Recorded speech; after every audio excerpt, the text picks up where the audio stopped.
Welcome back, glad you're watching Weekend Express. Time now to take a look at what's making headlines on the dailies. And in studio for this conversation, we're joined by advocate Nelson Havi. And next to him is political analyst Mutinda Kavemba. And last but not least, Ndegwa Njiru is also a High Court advocate. Political analyst Dismas Mukwa will also be joining us later on for this conversation. Many thanks for joining us, gentlemen. Thank you. And before we get to the top stories of the week, let's begin with what's making headlines on the papers this morning. And on the front of the Saturday Standard, poll shows where Uhuru and Raila will either fly or fall. And this is with regard to the swing counties. I believe it's just a new term Kenya adopted after the US elections. But beyond their strongholds, according to analysts, Jubilee and NASA will have to step up their campaigns in about 14 regions, which could determine who will become president. And that is a report that continues on page 10 of the paper. And according to this report, there's about 3.7 million votes that are up for grabs, and the parties will have to consolidate the support there, even as they ensure that their strongholds are still intact. Let's begin with you, Kavemba, being a political analyst, in terms of the stakes being seen here and whether this could turn out to be one of the most expensive campaigns probably in Kenyan history. Yeah, this is the first post-devolution election. So even besides the presidency, there is a lot at stake because we also have the 47 county governments. But back to the presidency, I think it is true that both Jubilee and NASA have got areas where they are clearly the leaders, they are strongholds, and there are areas where if we look at the 2013 results, then those are areas that could go either way. I think these are the areas that we are calling the swing votes. Right. So it will really depend on what effort and what strategy they put in place to ensure that they endear themselves to the swing votes so that they come up with a majority. Right. So it is very clear that the country is actually divided into two. Right, and what's at stake? I mean, just before I come to you, just listening to Ndegwa's thoughts. I mean, these 3.7 million votes could determine who becomes president. Yes. But what's at stake for these two parties in terms of capturing the attention of this bit of the electorate? Well, I think what is at stake is, and what will determine the outcome of these so-called swing votes counties, is how close they have been to government and how far they have been to government. Remember, the NASA team has come up with the whole concept and ideology of exclusion. And if you look at the distribution of these votes in these so-called swing counties, they seem to be coming from the so-called marginalized counties. Right. We have the likes of Tana River, Marsabit, Wajir, Mandera, and all those. And then you remember, I think a week ago, President Kenyatta made a statement which was trying to look at it like his government has been able to appreciate the Muslim community so much. And he said that the Muslim community, this is the first government where Muslims have been having serious representation in government. And then when you look at the majority of the swing votes, they look to be coming from the Muslim communities. So the question is, who sells what? Raila sells exclusion, Uhuru sells inclusion. So I believe then the other question that might come into question is when determining who takes the 3.7 votes, those two factors will have to play. We may get half of it because one is claiming that I've excluded you, the other is claiming that I've included you. All right, and maybe just to get Nelson Havi's thoughts on this, even as you talk about this, Ndegwa brings in the point that Raila sells exclusion in terms of the Muslim communities and Uhuru sells inclusion. Do you agree with that? Not entirely, because the inclusivity upon which the president may base his great campaign is one that cannot be compared to what Raila may be alleged to be excluding. Reason being that the person currently in charge of the operations of government is President Uhuru Kenyatta. He is the one in charge of the national leadership. He is the one who can only provide on account of the facilities otherwise provided by government. So to that extent, it may not be a very marketable argument to espouse the claim that Raila is one who seeks to exclude and President Uhuru Kenyatta seeks to include. But I think more importantly, the marginalized, so to speak, Muslim communities, their predicament speaks for itself. I think if one was to look at it from a panoramic view, he will see for a fact these individuals, to some extent, have not benefited fully from the government. Right, and so that will be a bit difficult. But of course, even Ndegwa, as you come in, there's that opinion poll by Ipsos in Vitale district that put Uhuru at 47% and Raila Odinga at 42%. And it's received quite a bit of criticism, of course, from those who are trailing and being loaded from those who are at the front there. But that was a poll done as of January 2017 this year. It's been several months down the line. There's been several things happening. I mean, it's been clear that the electorate isn't really making decisions as expected traditionally. What is this likely to do in terms of the opinion poll that we saw? I think Kenyans are nowadays not really, they don't just accept those so-called polls, essentially because most of the times they have failed to yield the projected and the expected polls have failed to yield that result. Mm-hmm. So I think what these teams are then saying is that most of them ignores those opinion polls and they go out for vote hunting. Mm-hmm. And just adding on what I had said previously, that Raila is telling the swing counties, the government has excluded you, we are the people who shall include you in government.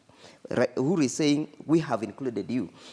But there's another factor that is coming out into play into these swing votes, the question of security. Mm-hmm. You have seen that of late, there's been a lot of insecurity issues around these Muslim counties, right. Even from the northeastern region and from Lamu. And that is also going to play a significant role in how these people are going to vote. Remember, I think in 2014, the Jubilee government came up with the whole issue of trying to wrap up all the Muslims that were in Eastleigh.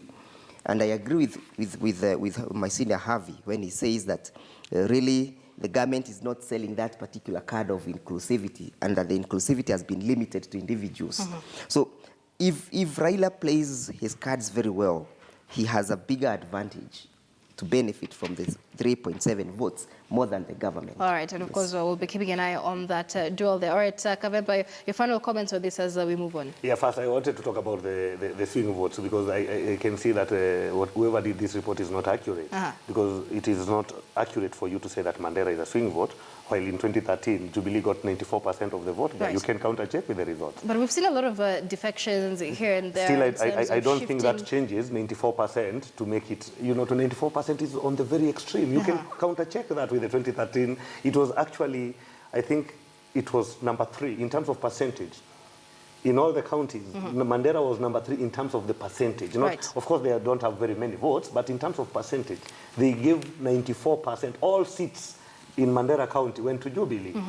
So I don't think that it is accurate to call that a swing vote. Then coming to the issue of Muslims, it's, Jubilee has done a lot to place them in strategic positions in government. I actually think they might be having the highest number proportionately, going by the number of cabinet and the number of Muslims in the cabinet. This might be the highest proportionately. But there was the issue that my colleagues have talked about, the issue of the security operation. And unlike, you remember there was also a crackdown in the last government about Mungiki. Right. But the key difference in this was that the head of state then and head of government was a Kikuyu, and the Mungiki was a majorly Kikuyu Manes. But this time, it happened that we have a problem of insecurity in the northeastern frontier, and some of them were politicizing the operations that were undertaken by government, including the one of screening all Eastleigh residents at Kasarani. So depending on how the government explains itself out of that, it might be a key determining factor in the northeastern frontier. Right, and what about the government explaining itself in terms of, even in the northeastern region, and Mandera, as you point out, in terms of perceived marginalization, in terms of the drought situation that affected them more than other parts of the country, yes. And in terms of really just terrorism, pastoral issues, cattle rustling has been ongoing there. The narrative from there is that the government has not been active enough in solving the situation. So despite them having given 94% of their votes to the Jubilee party in 2013, is this likely to change because of those issues? I think these northern frontiers counties, if you look at them, you cannot exactly and squarely place them in the Jubilee voting basket, in the sense that they have also formed their own political parties in that particular region. And these political parties, you have seen Uhuru warming up for them. Why is he warming up for them? He's warming up for them because essentially because they are not in Jubilee per se. These are people who are saying we shall cast our votes in a very independent way. And going by what you've just said, the question of cattle rustling, the question of insecurity, the question of drought, the question of development in those regions, there's still very big aspect of exclusion in those swing votes counties. And the benefit will go to the persons who convinces them that things will not be the same again once we vote a different government. He has given an example of what happened with the Mungiki in Central Province. What he has not told you is it had a very serious effect in the sense that in 2013 elections, we had over 400,000 people not coming out to vote. Because the government of the day, which was Kibaki's regime, and now you are switching off to another Kikuyu, never protected their lives.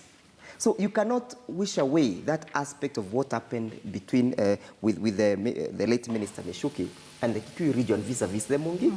And then again, juxtaposing that one to now the current situation in northeastern is the same. The effect is the same, that you cannot wish them away. Yes. All right, so this is a situation, of course, that we'll be keeping an eye on. But still in politics, let's move on to page 23 of the Standard newspaper, Decision 2017. And political heavyweights here staring at life in the cold after the August duel. And this is because we have political heavyweights rather running against each other. We'll take a look at counties like Nairobi. We have Evans Kidero running against Mike Sonko. In Kiambu, we have William Kabogo running against Ferdinand Waititu. In Bomet, we have Isaac Ruto against Joyce Laboso, Anyang' Nyong'o against Ranguma in Kisumu, and the list is endless. And we're seeing political heavyweights here. Javi, maybe your thoughts on this in terms of those who will lose. Are they likely to see an end of their political career? Not entirely. And I think especially on the part of Jubilee side of the divide, it's quite easy to discern the reason as to why this is in place. I think it's a very strategic realignment for 2022. And bearing in mind that many of those who appear to have been axed out of the Jubilee primaries are perceived to be politicians of great acumen. It is highly doubtful that these individuals, in the unlikely event or in the likely event that they lose out, will have reached the end of their political career. I think 5 years may appear to be a long period of time, but it may also be sufficient time for anyone to demonstrate that, look, what I'd given to you on account of leadership much earlier is much preferred, and you can see from the development or lack of it that you've experienced from the person who replaced me with. And I think, let's say, for instance, if Nairobi were to do the most unexpected thing and elect Senator Sonko as governor, I think it would just require 2 years for Evans Kidero to say, look, this is what I told you shouldn't bargain for. Same for Kiambu. I think with the development record that my friend and good client William Kabogo has put up in that place, it will just require 1 month for him to indicate the level of devastation that his competitor will have come up with.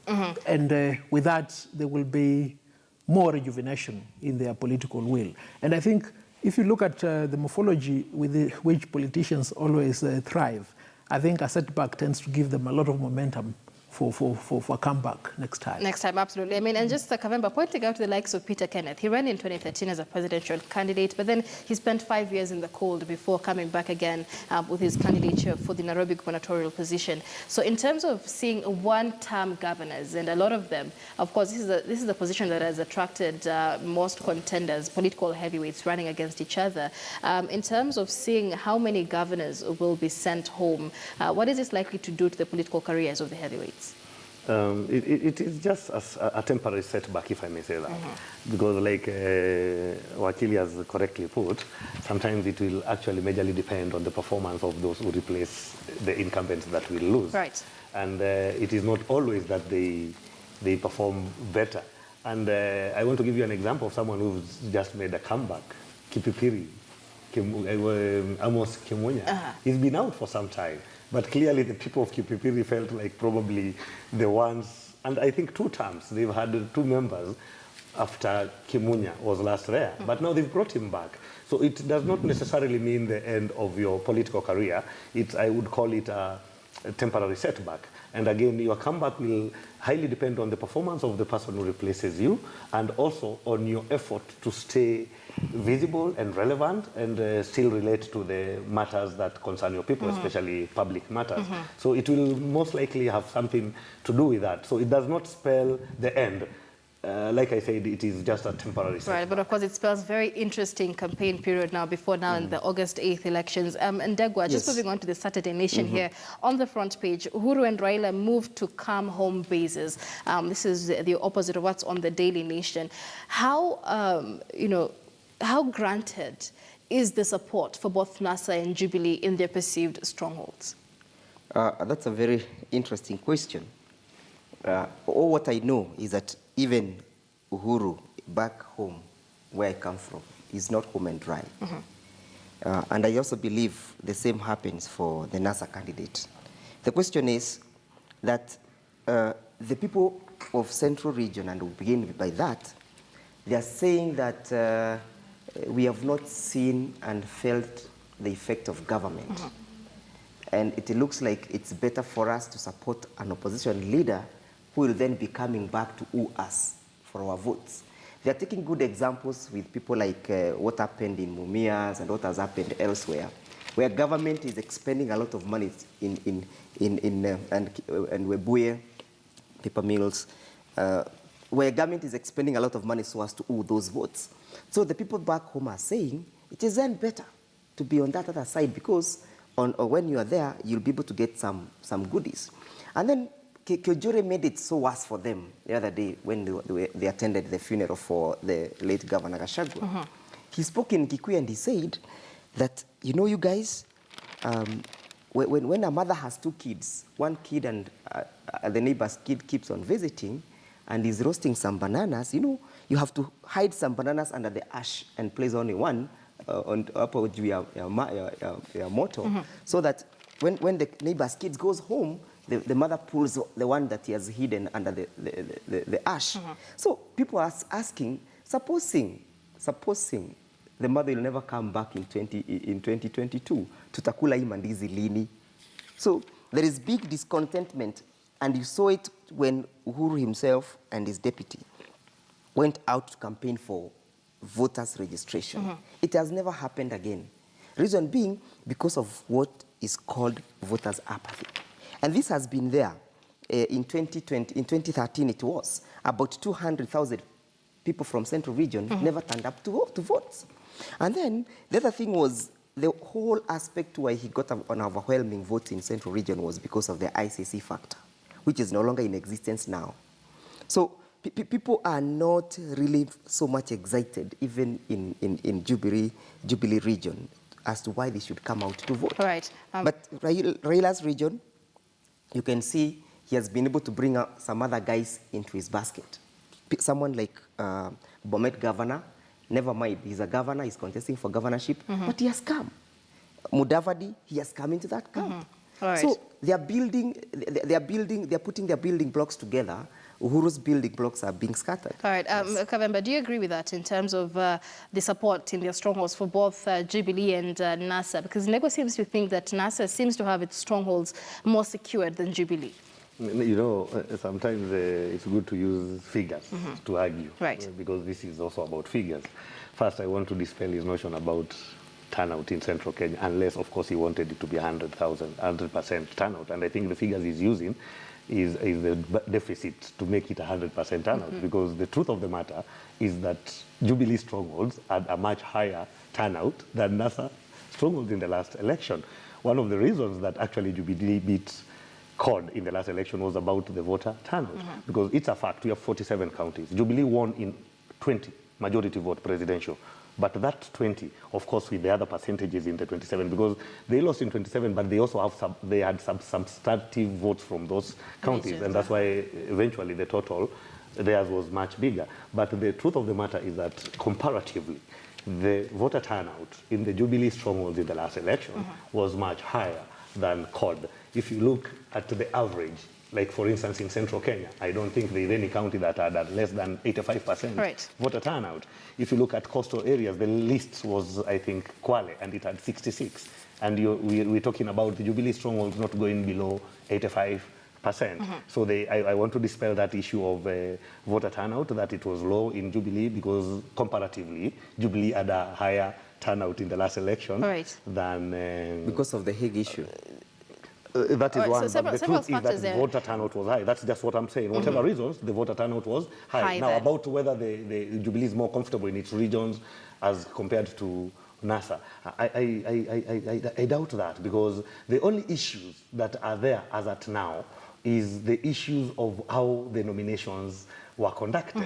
So that there are those who are party tickets, who are fully loyal to the presidential candidate, and there are those who felt shortchanged and went independent, and who are almost giving some conditional support to the presidential candidate. So I think that is what we are waiting to see how it plays out. And speaking of that, especially the fallout that followed the party primaries in the country, and even as you continue, on the front page of the Star newspaper here, it says Raila's support is rising in Ruto's Rift backyard, with polls showing that his popularity has moved from 20% to 32% in just 5 months in the Rift Valley region. Harvey, do you think this could also be as a result of the fallout that we saw after the nominations?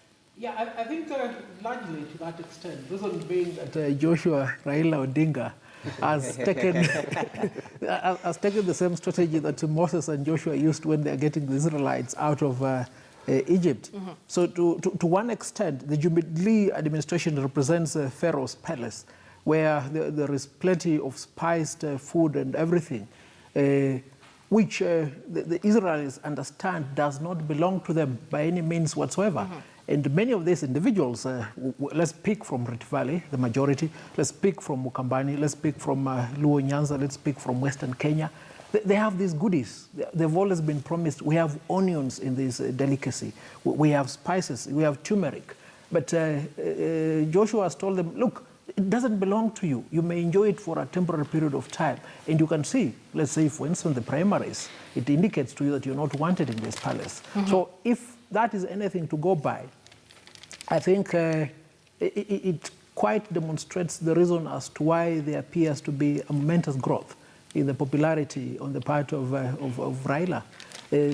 Whether or not he'll be able to do the needful and ensure that they reach Judea is one thing all the same. All right. I'd like us to take a short break now as we come to a close of our paper review. We've been speaking to Advocate Nelson Harvey, political analyst Kavemba, as well as Advocate Ndegwa Njiru, and they will be staying on with us after this short break. We come back with a conversation on the week that was. Of course, a lot of things have been happening this week. There was the launch of the first SGR commuter train. There was the Madaraka Day celebrations, as well as the IMBC clearance of several gubernatorial and aspirants for the Member of Parliament position as well. And we'll be dissecting that in a bit more detail after this break.